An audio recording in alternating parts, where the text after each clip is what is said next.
en compagnie de Philippe Danaël, référent du projet, Pierre-Laurent Salin-Pétoile, oui, responsable de la structure Webulé, Adrien Rousseau, animateur pédagogique, qui vont présenter le projet Citoyenneté 3D, constitué une plateforme d'accompagnement pour les élèves décrocheurs. Voilà,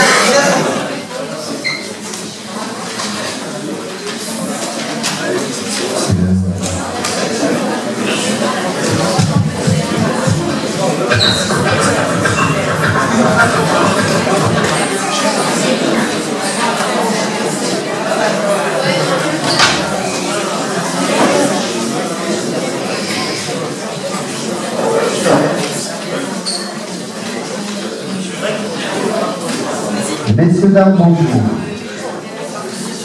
Donc, je suis Philippe Danaël, je suis éducateur de prévention sur le quartier des Moulins, l'East-Ouest. Et nous sommes venus avec l'équipe qui a mis en œuvre ce projet pour le présenter brièvement. Donc, le départ de cette histoire, c'est d'abord une rencontre entre mon responsable, M. Francis Migliasso, et M. Pierre-Laurent, qui est responsable d'une structure Fab Lab. Il vous en dira plus tard quelques mots pour que vous compreniez nettement mieux. Et lors de cette rencontre, une question est apparue, c'est comment se débrouiller, comment faire pour que l'échec soit rendu visible comme appartenant au processus de création.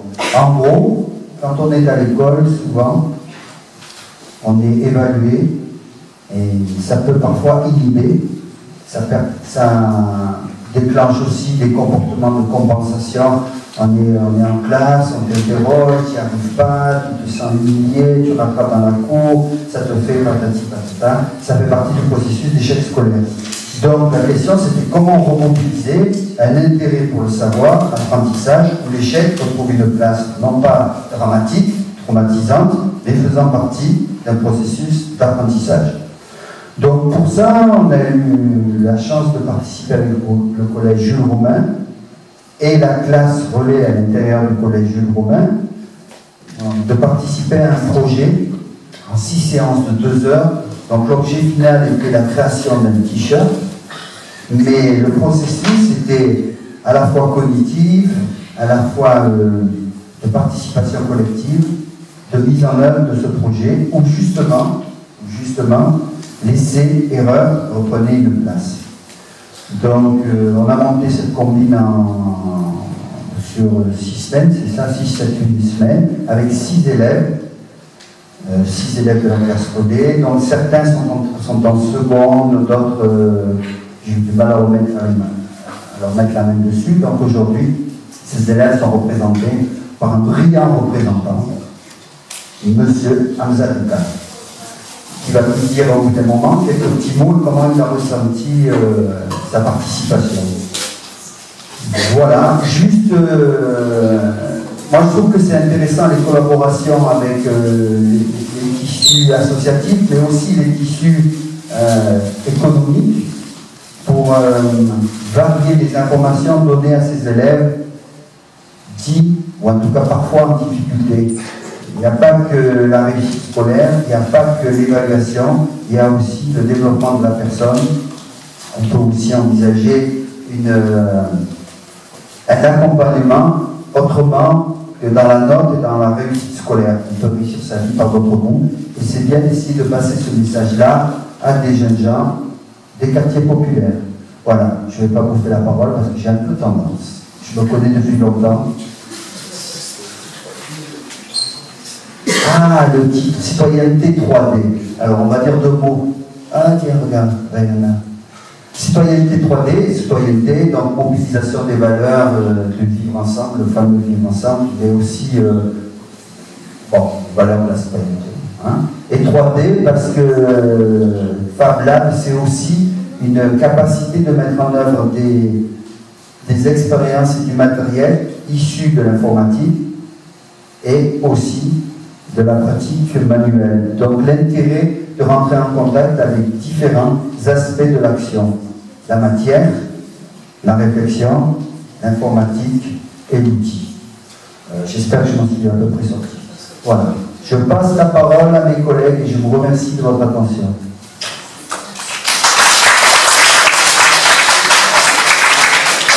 Ce que je vais faire, c'est juste avant de vous présenter, avant que Adrien vous présente l'atelier et tout ce qu'on a pu faire au sein de cet atelier, je vais vous présenter un peu l'idée derrière Module P.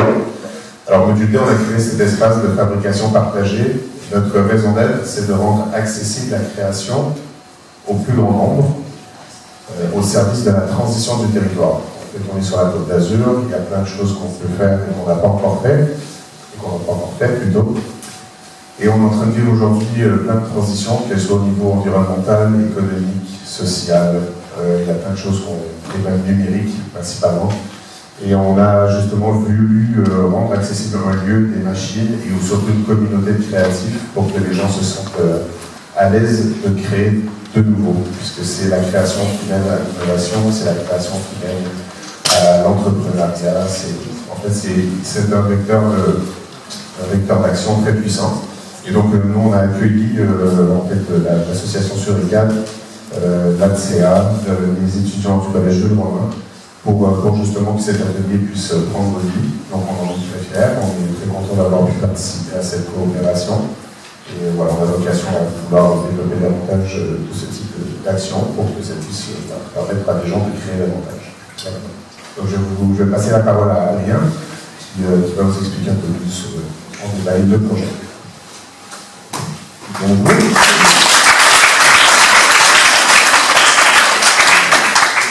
Alors, je n'ai pas vraiment préparé ce que j'allais vous dire, mais on va vous raconter le projet. Donc, j'ai été sollicité par Philippe et PL pour les accompagner à encadrer des jeunes qui étaient présentés comme en difficulté scolaire en décrochage. La principale, ce qui nous inquiétait en fait, c'était de savoir que ce groupe de jeunes avec qui on allait travailler, l'année d'après, passait en seconde et n'avait plus forcément un cadre obligatoire de suivre les cours, etc. Donc nous, l'idée, c'était par un projet artistique et mécanique, et, de leur faire reprendre confiance en eux, de leur montrer que même si on a fait une super bonne note en maths, on est largement capable de calculer, de rendre une planche parallèle, un tas de choses comme ça, et aussi de les confronter à plein de métiers différents, que ce soit autour du bois, autour de la technologie, autour du numérique. Alors là-dedans, c'est pareil, quand on est confronté beaucoup en échec scolaire, on a l'habitude d'être parachuté dans des sections professionnelles qui ne font pas forcément rêver les jeunes, parce que sur l'intitulé, c'est pas super intéressant, mais dans le concret, finalement, on y trouve quand même beaucoup à apprendre et aussi on trouve sa place et on réussit et on s'épanouit forcément. Donc là, l'idée, nous, par le lieu et par le projet Sérigraphie, c'était de les faire passer par des étapes de un travail sur l'ordinateur, scier, travailler du bois, faire des calculs, vraiment tout un panel de métiers en fait, qu'on pourrait, nous, derrière, leur proposer une formation, un chemin d'études. Voilà, c'était aussi permettre à ces jeunes-là d'avoir derrière notre projet, en plus d'un joli t-shirt, c'était aussi d'avoir une espèce de perspective de ouais, là je suis bon ici, là j'ai trouvé ma place là, comment on peut faire pour plus tard aller faire des t-shirts, comment vous avez fait pour faire ça, comment Pierre-Laurent tu fais pour travailler dans cet atelier, moi ça me plaît bien. Voilà, c'était surtout aussi pour susciter toutes ces petites étapes-là. Et à contrario, leur susciter aussi l'idée du travail, ça veut dire que là on les a mis dans un cadre super, ça les fait rêver. En gros, de suite arriver dans un lieu, il y a des grands ateliers, il y a de la peinture, on fait du graphe, on fait du ci, on fait du ça, mais il y a toute une démarche quand même pour y arriver. Donc nous on voulait aussi poser ces trucs-là et leur mettre un cadre, ça veut dire avec c'est pas des conditions ouf, hein, mais c'était, on voulait vraiment qu'ils appréhendent le projet de la conception du t-shirt. C'est-à-dire qu'en fait, alors on va revenir sur un projet concret, c'était donc faire un t-shirt en sérigraphie artisanale. Donc la sérigraphie artisanale, c'est un procédé d'impression. Il va vous présenter le t-shirt, tout comme j'ai moi ici, c'est pour imprimer sur des t-shirts. Artisanal dans le sens où on fait tout à la main, c'est-à-dire qu'on fabrique la machine qui va nous servir à imprimer, on fabrique le cadre, on a le procédé aussi qui nous permet d'imprimer ici, on réfléchit à quel visuel on va faire sur le t-shirt. Voilà, c'est toutes les étapes qu'on a fait avec les jeunes. Et pour arriver au final au t-shirt, donc très concrètement, la première séance, elle a été autour de la découverte de l'univers Fab Lab. donc l'univers du numérique et de la fabrication. Donc ils sont passés par de la découpe laser, de la découpe CNC, du graffiti, fabriquer des pochoirs, enfin voilà, tout un tas de choses pour qu'ils prennent un peu possession du lieu, connaissance qu'ils s'y sentent à l'aise, etc. Et après on a commencé la démarche de fabrication de t-shirts, c'est-à-dire donc dans un premier temps, ils vont imprimer des t-shirts avec du matériel qui était déjà fabriqué, prêt à l'emploi, comme vous voyez là sur les images. Et après, petit à petit, on est rentré dans, alors qu'est-ce qu'on va mettre sur ce t-shirt-là? Donc, on a pris un peu comme exemple la situation dans laquelle on était, c'est-à-dire pourquoi vous êtes là, pourquoi un t-shirt, qu'est-ce que ça va vous apporter et tout. Donc, c'était de réfléchir à une idée, à un message qu'on va mettre là-dessus. Et il faut qu'il dise quelque chose, on ne peut pas juste marquer ça c'est beau, ça c'est cool. Enfin voilà, on voulait quand même qu'il y ait un message derrière ça. Donc on a fait un travail de brainstorming ensemble, comme une étude de communication, enfin comme un bureau d'études l'aurait fait. Et après on est rentré dans la fabrication des outils, donc utilisation de machines un peu plus importantes. On les a fait travailler en autonomie, c'est-à-dire qu'on a fait de la sensibilisation et très vite on les a mis face à des consignes. Nous on était là, mais ils étaient par petits groupes et ils devaient tout seuls aller chercher des outils, aller chercher la personne qui va être apte à les aider. Alors voilà, c'était tout un procédé comme ça, qui à la fin nous a donné ces magnifiques t-shirts qui a été fait de A à Z par ce jeune homme et son groupe. Donc voilà, Hamza, si tu veux témoigner un peu de comment ça s'est passé concrètement. Allez, c'est à toi, vas-y. Et ben, comment, par exemple, qu'est-ce qui veut dire le t-shirt?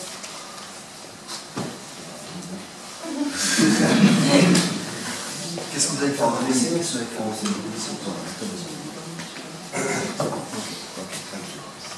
Alors, on a commencé par quoi? On est arrivé, on a fait quoi? On a regardé, on avait fait c'était quoi, du tag et tout, je me souviens, non? On avait commencé à faire un personnage et on voulait, comme il a dit, faire passer un message. C'est-à-dire, chacun a fait un brainstorming, on a marqué nos idées et à la fin on a sélectionné quelques-unes et on les a représentées en forme de dessin. Par exemple, celui-là, il veut dire la création.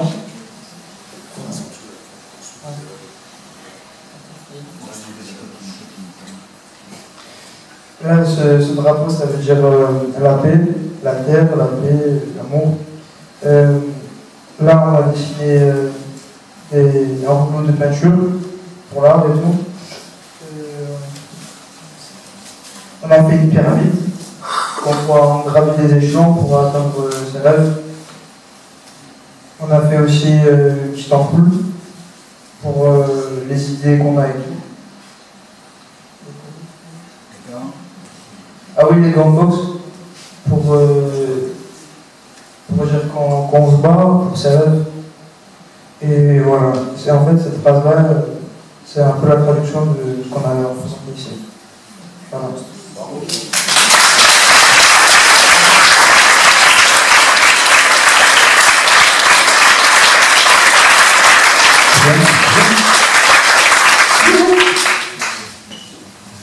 Quelques questions?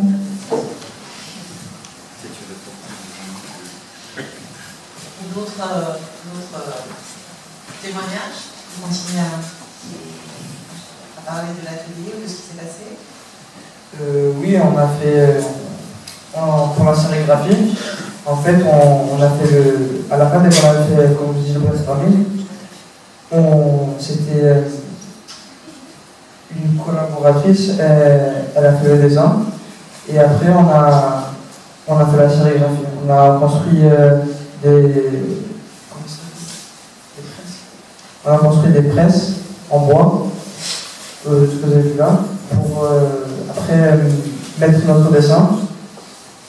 On les a agrafés avec une agrafeuse et on a mis notre t-shirt juste en dessous. Et après avec l'encre, on a avec une maquette, on a fait une sérigraphie, on a imprimé. Et on a fait quelques exemplaires comme ça. Et voilà. Je voudrais juste ajouter que pendant tout le processus, il y a eu plein de petits ajustements par rapport à ce qui avait été prévu au début. Et donc, ça n'a pas du tout été un traumatisme, parce qu'en fait, c'était quelque chose où on a encouragé le fait de passer d'une étape à l'autre, même si on bloquait, même si on se trouvait vite. Donc, c'est le fait d'avoir expérimenté la chose, le fait de l'avoir fait par soi-même, on s'en souvient beaucoup plus facilement et surtout on a le sentiment d'avoir accompli quelque chose. Donc c'est ça qu'on a voulu peut-être mettre en valeur pendant cet atelier et en fait je suis ravi d'avoir expérimenté cette expérience, en tout cas d'avoir peut-être eu un impact sur certaines personnes qui étaient peut-être justement réprimandées pour leurs échecs. Voilà. Et toi, est-ce que ça t'a donné envie d'exercer un des métiers que tu as pu découvrir lors de cet atelier? C'est bien comme truc, mais en fait, moi, j'ai déjà un projet en tête. Je voudrais faire de la cuisine, donc c'est pas vraiment la même chose. Mais peut-être qu'un jour, ça m'intéresserait. Hein.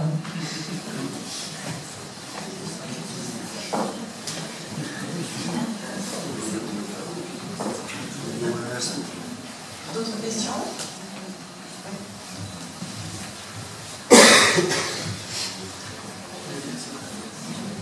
Est-ce que vous avez ressenti le rapprochement des différentes personnalités à travers le travail de la sérigraphie? Oui, en fait, on l'a vu au fur et à mesure des séances. En fait, ce qui était intéressant, c'est surtout qu'à la première rencontre, en tout cas, moi j'ai eu avec eux, c'est que je travaille avec d'autres jeunes sur d'autres projets, etc. Donc j'ai l'habitude de croiser des groupes de jeunes qui sont en difficulté scolaire. Et propre à tous ces groupes de jeunes-là, on sent une espèce de retenue en début de projet, une timidité ou un manque de confiance en soi, etc. Et nous déjà on tenait aussi beaucoup à venir, à aller faire une pièce et on est tous à la même échelle en fait, on est tous au même niveau. Nous on connaît des choses qui ont pris leur place et ça a fait un groupe une équipe complètement. Nous on voulait vraiment créer une équipe où, et le but aussi de passer par toutes ces étapes de construction, de dessin, de réflexion, c'était pour qu'à un moment donné chacun soit un peu confronté à ses difficultés mais aussi soit confronté à ses qualités. Donc c'est-à-dire qu'il y en a sur la séance 2 au hasard, ils sont restés un peu en derrière, ils ne comprenaient pas trop et tout, sauf que la séance d'après c'était eux qui géraient la danse et vice versa. Donc du coup ça a amené aussi vraiment à trouver sa place dans une société, c'est-à-dire que quand on est au collège, qu'on est tout le temps le dernier de la classe, ou tout le temps le camp, ou qu'on est tout le temps celui qui fait rire les copains, et ben on reste là, alors que quand on vient sur un lieu neutre et que là on n'est pas très bon à faire ça, mais que par contre c'est grâce à moi qu'on a fait tout ce truc-là, et ben voilà, ça apporte un poids, ça apporte aussi de la tolérance envers ceux qu'on a en face, etc. Et ça c'est un des aspects en tout cas qui est le plus ressorti dans ce projet-là, ça a été ça, c'était vraiment ce groupe de jeunes qui, alors au début c'est des vannes, ça va nous chercher même à nous, on se parle, ça se taquine entre eux, et en fait à la fin c'est focus sur, il faut qu'on arrive à finir ces 5 t-shirts, voilà, donc là oui pour le coup on a vraiment senti nous cette prise de position dans le projet carrément. Nous à la fin on les accompagnait, c'est-à-dire qu'une fois qu'ils ont eu leur dessin et qu'ils ont eu des exemples, voilà, on les accompagnait, c'est-à-dire qu'à un moment, devant un problème, comment on fait ça? Ok, je t'apporte un peu l'outil qu'il va falloir pour que tu trouves la solution, mais on les a accompagnés à finir leur procédé. Juste une question. Est-ce que je m'adresse aux jeunes, est-ce que tu serais aujourd'hui capable de transmettre ce que tu as appris à un autre jeune? Réaliser un t-shirt? Je sais pas trop, mais avec ce qu'ils m'ont appris, je pourrais peut-être leur apprendre ce qu'on m'a appris dans le projet. Merci.